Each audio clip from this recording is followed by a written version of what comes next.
If you're new here, hi, I'm Jonah, the host of Moving Women Forward community podcast, with my mission to help 100 women in 100 days move from feeling stuck to empowered, amplifying their voices through expert-led support, visibility opportunities, and meaningful networking. Now sit back, grab your cup of coffee or your favorite drink, and be inspired to move forward in life and in business with our next episode. It's a cliche to talk about meaningful networking, but this is the way partnerships are built, collaborations are born, and how this is the way also to move forward in a strategic way. So without further ado, today we have a special guest. It's a powerhouse woman. So I'm going to leave the floor to you, KJ. So please tell us what you do. I know you are the author of Pitchworthy. You will also tell us a bit more about the book and what is it about.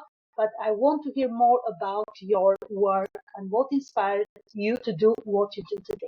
Thank you so much for being in this space.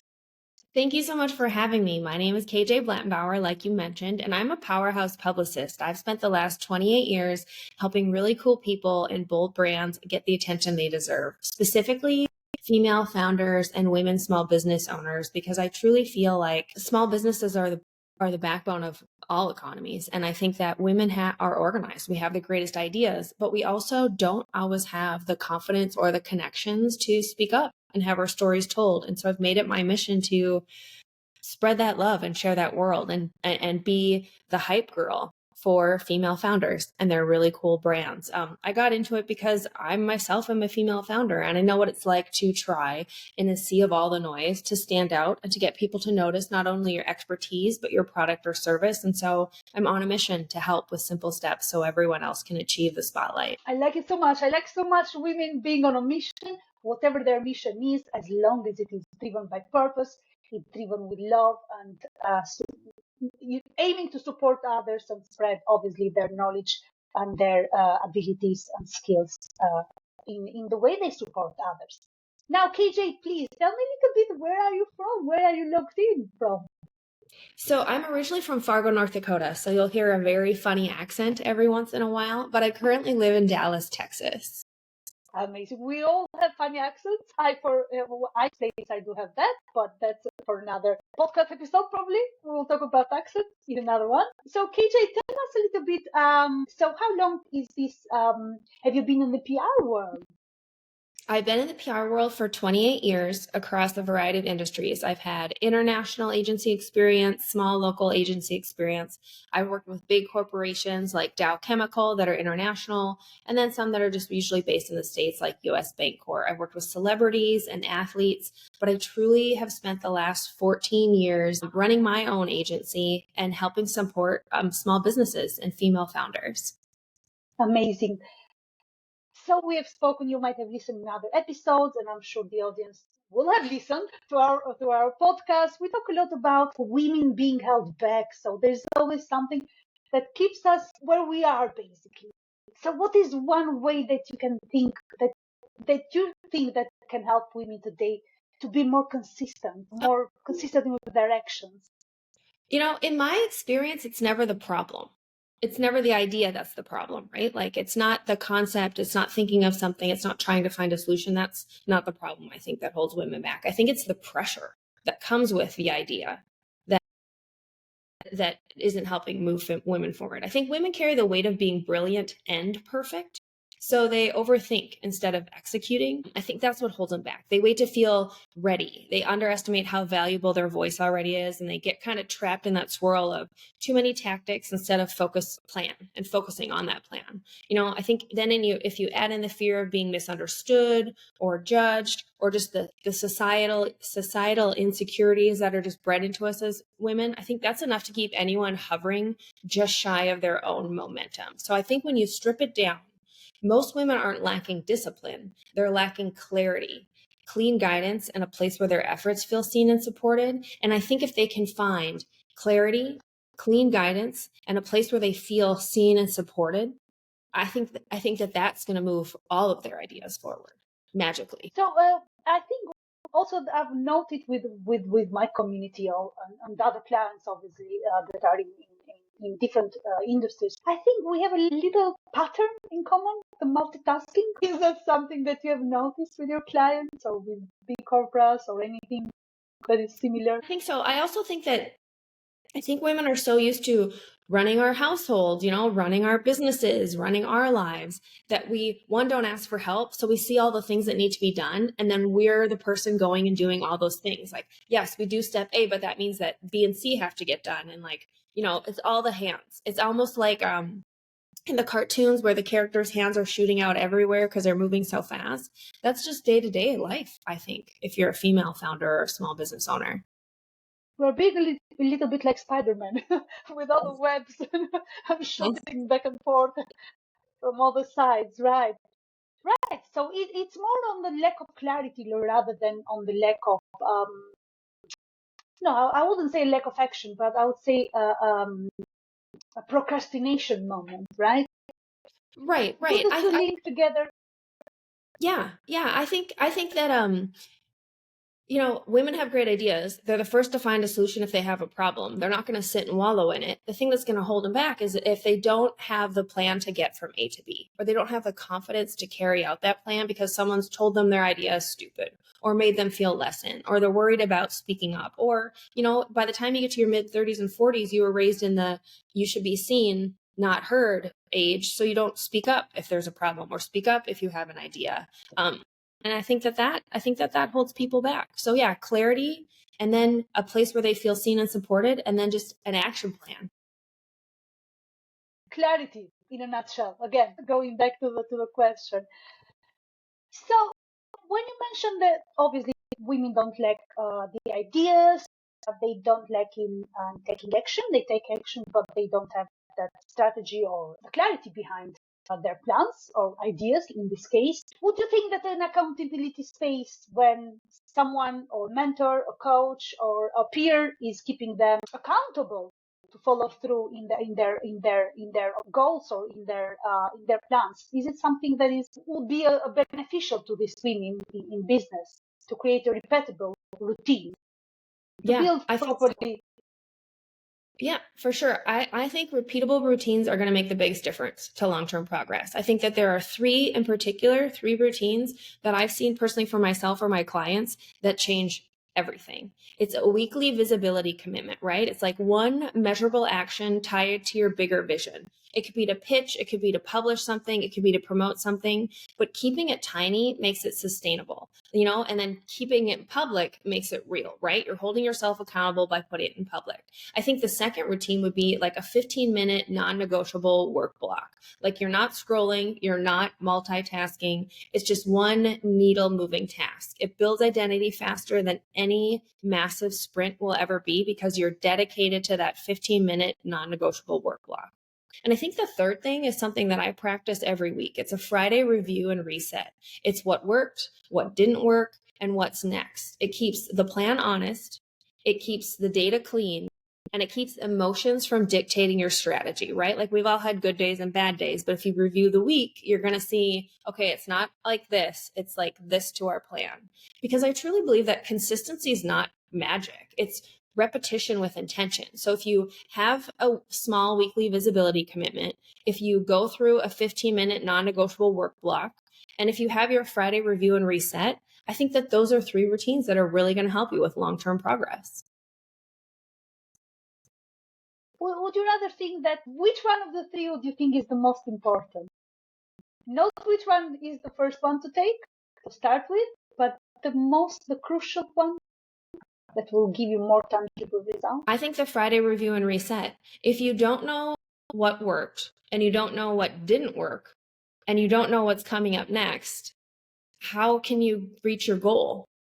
So I think a Friday review and reset will keep you on plan. I mean, first you need to know what your goal is, right? And then once you set that goal, it's that review and reset. What worked this week towards my goal? What worked this week or what didn't work this week towards my goal? And what's next? What do I have to do next so I reach my goal? I think that is you're going to not only see progress, which is going to keep you wanting to move on and chase the goal and the dream, but I also think it's going to help you develop the consistency you need to move forward.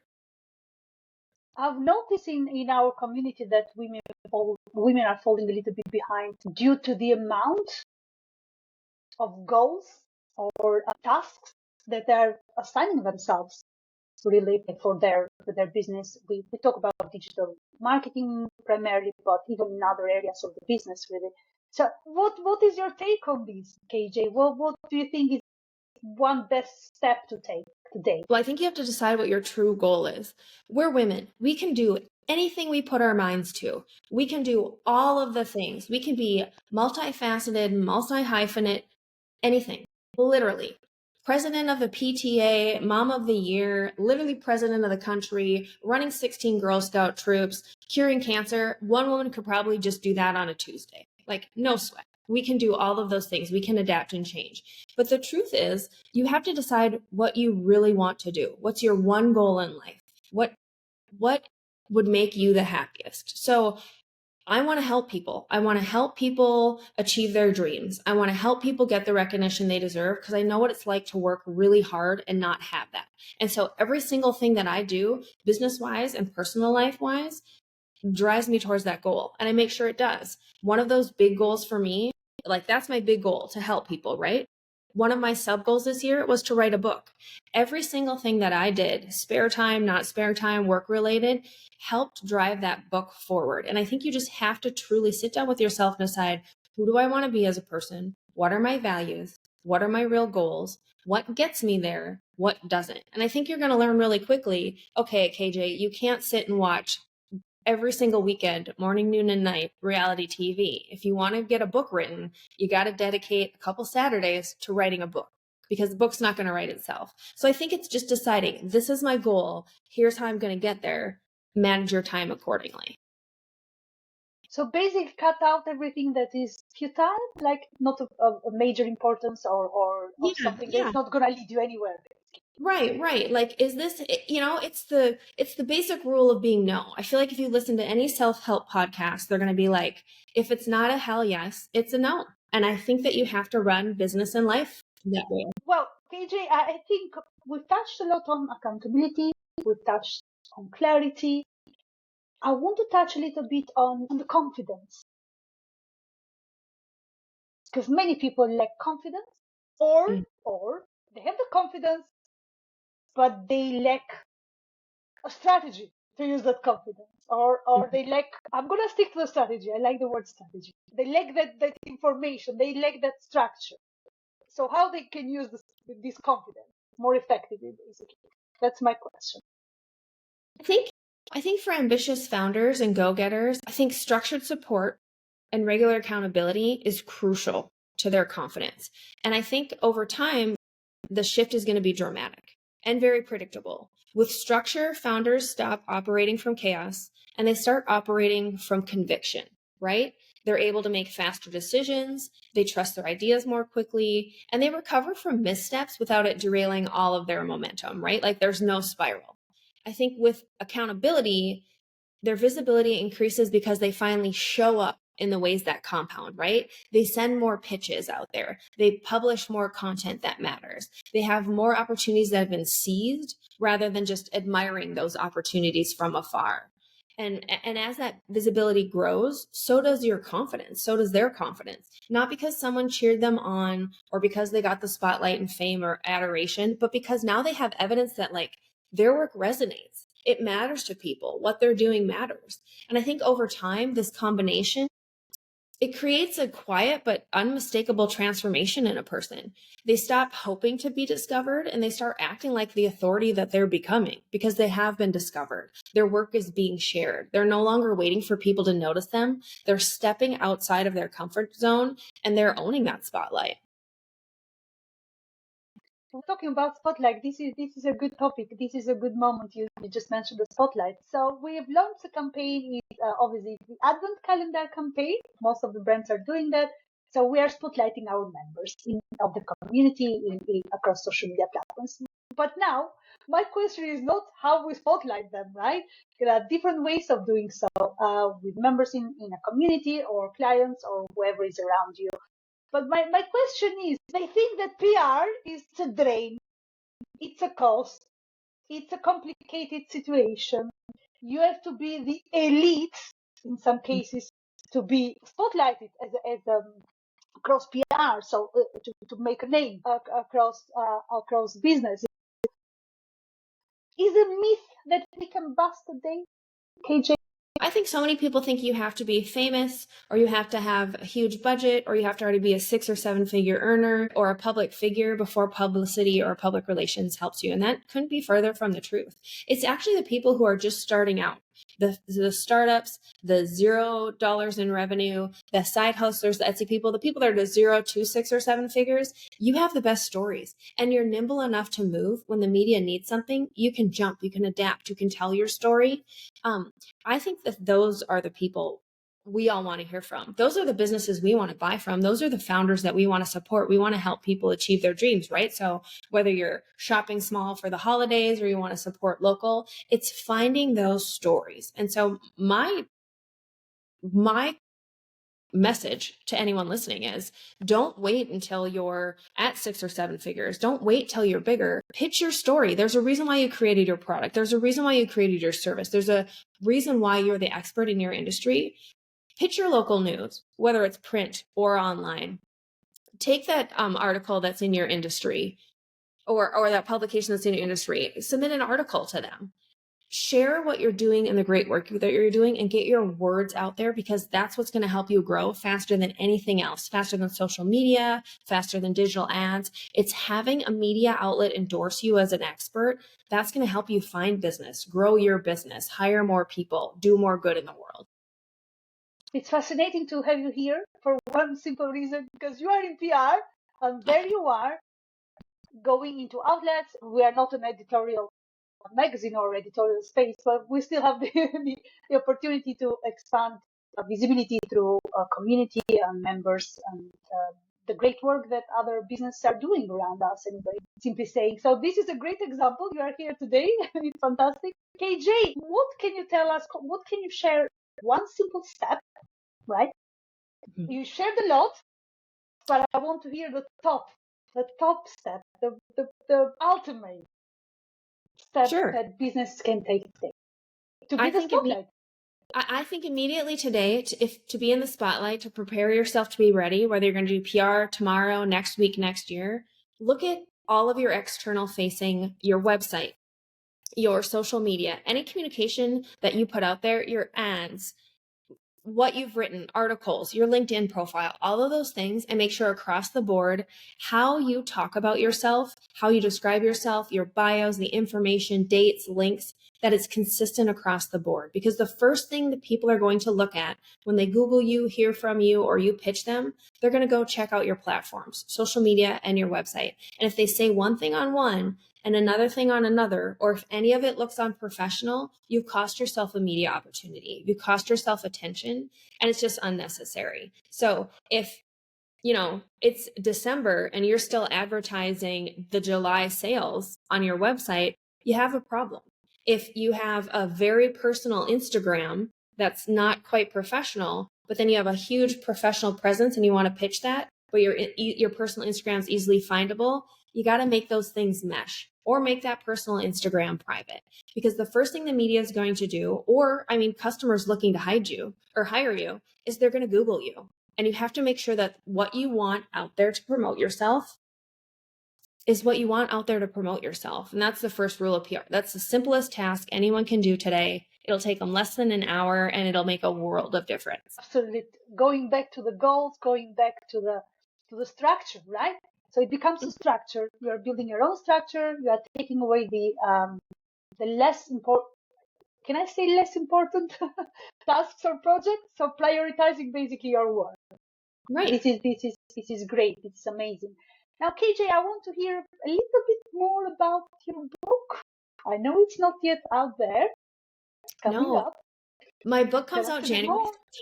It's called Pitchworthy, and it is half self-help, hype yourself up, pep talk to get you ready, confident, out there in the spotlight. But the other half of it is just the basic tenets of PR. It's the 12 steps that you need to take. What is PR? How to find your audience, how to figure out who to pitch to, what to say when you're ready to pitch to them, down to how to deal with internet trolls or if you have a negative experience. And it basically walks anyone that's interested whatsoever, no matter what your industry is, no matter what your revenue is or what your goals are. Here's how PR can help you. Here's how you can use it. It's going to be the day it launches on January 13th, it's going to be $1 on Amazon, and it will be the best dollar that you can invest in your business because it's going to teach you free promotion. And, like what meta ads can't do, what going viral on social media all that time can't do for you, public relations can. And that's what my book Pitchworthy will help people with.